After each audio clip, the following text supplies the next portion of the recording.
কিছু মানুষ প্রায় সময় বলে থাকে যে শেষ রাতে স্বপ্ন দেখলে অথবা ফজরের পরে স্বপ্ন দেখলে সেটা পূর্ণ হয়। কোরআন হাদিসে এই ব্যাপারে কি বলে? স্বপ্ন কোন সময় দেখলে সত্য হয়?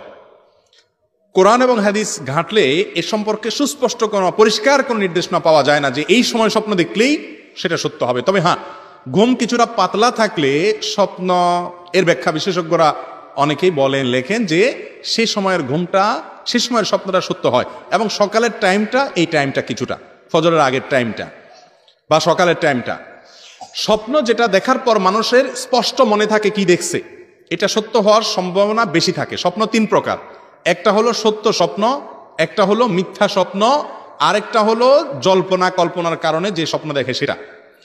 আপনি যখন বিদেশে যাওয়ার জন্য জল্পনা কল্পনা করতেছেন, ভিসা আসছে, জীবনে প্রথম বিদেশ যাবেন, ভিসার টাকা পয়সা দেওয়া হয়েছে, টিকিট হয়ে গেছে, অপেক্ষা আছেন, ডেট পড়ে গেছে, আপনি এখন শুধু ঘন ঘন স্বপ্ন দেখবেন, এয়ারপোর্টে চলে যাচ্ছেন, ইমিগ্রেশনে দাঁড়ায় আছেন, বিমান ছেড়ে দিচ্ছে, এই জাতীয় স্বপ্ন তখন দেখবেন। ঠিক না ভাই? ঠিক।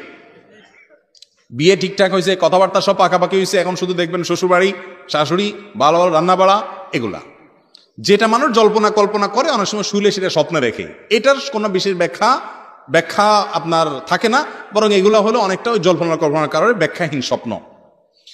আর কিছু স্বপ্ন আছে শয়তান দেখায়, দুঃস্বপ্ন যেটাকে আমরা বলি। সেটা কোন স্বপ্ন? যেই স্বপ্নগুলো দেখে মানুষ ভড়কে যায় এবং যেগুলো শয়তান মানুষকে ভীত সন্ত্রস্ত করার জন্য করা, অর্থহীন স্বপ্ন।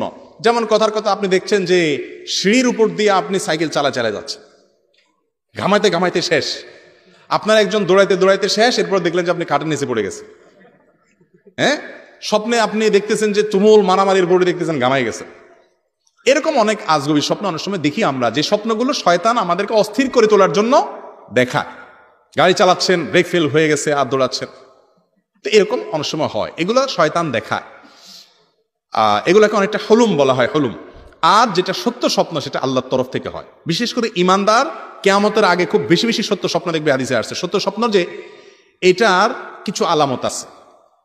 একে তো আপনার কাছে স্বপ্ন দেখার পরে মনে হবে এটা মিনিংফুল স্বপ্ন, এটা একটা ব্যাখ্যা আছে, ভালো হোক আর মন্দ হোক।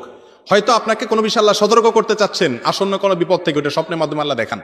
অনেক সময় আল্লাহ তাআলা কোনো সুসংবাদ দিতে চাচ্ছেন, যেটাকে বুশরা বলা হয়, এটাও এক প্রকারের সত্য স্বপ্ন।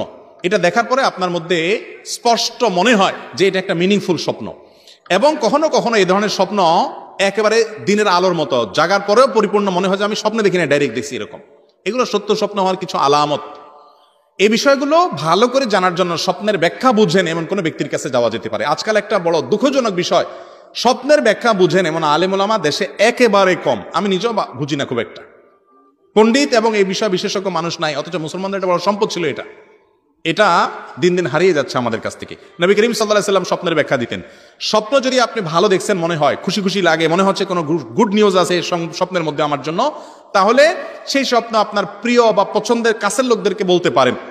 আর যে স্বপ্ন দেখার পরে আপনার ভয় লাগে, মনে হচ্ছে যে আমার কোনো বিপদ বা কোনো ক্ষতির ব্যাপারে আল্লাহ ইঙ্গিত দিচ্ছেন, এরকম মনে হয়, তাহলে সেই স্বপ্ন দেখার পরে কয়েকটা কাজ করবেন।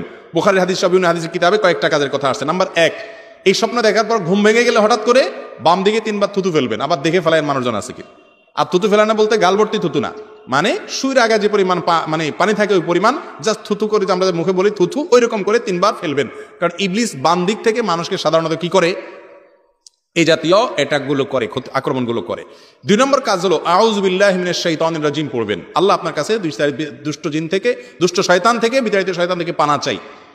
3 নম্বর কাজ হলো যদি পারেন ওযু করে 2 রাকাত নামাজ পড়ে ফেলবেন। ইনশাআল্লাহ ওই দুঃস্বপ্ন থেকে আল্লাহ আপনাকে হেফাজত করবেন। যদি ক্ষতিকর কিছু হয়, ক্ষতি থেকে আল্লাহ বাঁচাবেন। নাম্বার 4, দুঃস্বপ্ন দেখলে, খারাপ স্বপ্ন দেখলে, এটা একান্ত স্বপ্নের ব্যাখ্যা বুঝেন এমন কাউকে ছাড়া যাকে তাকে বলে বেড়াবেন না, নিষেধ আছে হাদিসে। যেটা দেখলে মনে হয়েছে যে আপনার কাছে মিনিংটা আমার জন্য সতর্কতামূলক, বাজে স্বপ্ন বা দুঃস্বপ্ন মনে হচ্ছে, খারাপ স্বপ্ন মনে হচ্ছে, তাহলে এ হলো মোটামুটি স্বপ্নের সম্পর্কে সংক্ষিপ্ত বিবরণ। আমরা স্বপ্ন নিয়ে অনেক ধোঁয়াশার মধ্যে থাকি, অনেক সময় এগুলো নিয়ে অনেক বিভ্রান্তিও থাকে, সেজন্য বিস্তারিত বললাম। আমাদের সমাজে এটাও প্রচলিত আছে যে স্বামী স্ত্রী সহবাসের পর ফরজ গোসল না করে কোনো কিছু স্পর্শ করা যাবে না, রান্না করাও যাবে না। এই বিষয়ে জানতে চাই। দেখুন, স্বামী স্ত্রী সহবাসের পর গোসল যত দ্রুত সম্ভব করে ফেলতে হবে, দেরি করা যাবে না। বিশেষ করে পরবর্তী ওয়াক্তের নামাজ বা যেই নামাজটা তার এখনো বাকি আছে, সেই নামাজ পড়ার জন্য সময় থাকতে গোসল করে নামাজ পড়তে হবে। যদি কোনো কারণে গোসল দেরি করে, তাহলে সেক্ষেত্রে গোসল করা ছাড়া মহিলারা রান্নাবাড়া করতে পারবে না, কোনো কিছু কুটাকাটি করতে পারবে না, কোনো কিছু স্পর্শ করতে পারবে না, এমন কোনো কথা নাই।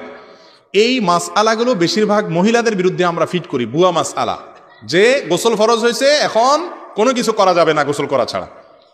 আরে ভাই, যদি গোসল করা ছাড়া কোনো কিছু করা না যায়, রান্না বাড়া এই জাতীয় কথা বলতেছি আমি, এরকম যদি কিছু করা না যায় তাহলে পুরুষটার বিরুদ্ধে ফতোয়া দেন, কিন্তু পুরুষটার বিরুদ্ধে ফতোয়া দেয় না। ফতোয়া সব কার বিরুদ্ধে হয়? ওই বেচারি মহিলার বিরুদ্ধে। শাশুড়িরা ফতোয়া দেয়, ননদরা ফতোয়া দেয়, জালরা ফতোয়া দেয়, ঠিক না? ঠিক, এগুলো ভুল। গোসল ফরজ হলে দ্রুত গোসল করা উচিত, কিন্তু গোসল আমি আধা ঘন্টা পরে, 1 ঘন্টা পরে, 2 ঘন্টা পরে করব, এখন সময় আছে আমার হাতে, তারপর নামাজ পড়বো, এটা যদি কেউ করতে চান সেটাও তিনি করতে পারেন। উত্তম হলো এরকম করতে চাইলে একটু উজু করে নেবেন, তারপর অন্য যে কোনো কাজ করবেন বা ঘুমাবেন। বিশেষ করে রাতে অনেক সময় দেখা যায় ঠিক আছে ফজর ডাক দিয়ে গোসল করবো, করেন, কিন্তু আপনি এই যে ঘুমাবেন 2-4 ঘন্টা, একটু উজু করে নিয়ে ঘুমাইলে সেটা ভালো। উজু ছাড়াও যদি ঘুমান গুনাহ হবে না, হয়তো উত্তমের খেলাফ হলো জাস্ট এটুকু। তো এটা নিয়ে আমাদের মা বোনদেরকে অনেকে কষ্ট দেয় এবং নানান কথা শোনায়, ভুল মাসআলা বলে, এটা ঠিক না। বরং নারী পুরুষ সকলের জন্য একই মাসআলা যে গোসল ফরজ হলে দ্রুত গোসল করাটা ভালো। গোসল করা ছাড়া গৃহস্থলী কাজ বা দুনিয়ার অন্য কোনো কাজ করাতে শরীয়তে সরাসরি হারাম বা নিষেধাজ্ঞা আছে, গুনাহ হবে, এরকম কোনো কিছু না, জাস্ট উত্তম না। এই উজু করে তারপরে করলে সেটাও জায়েজ।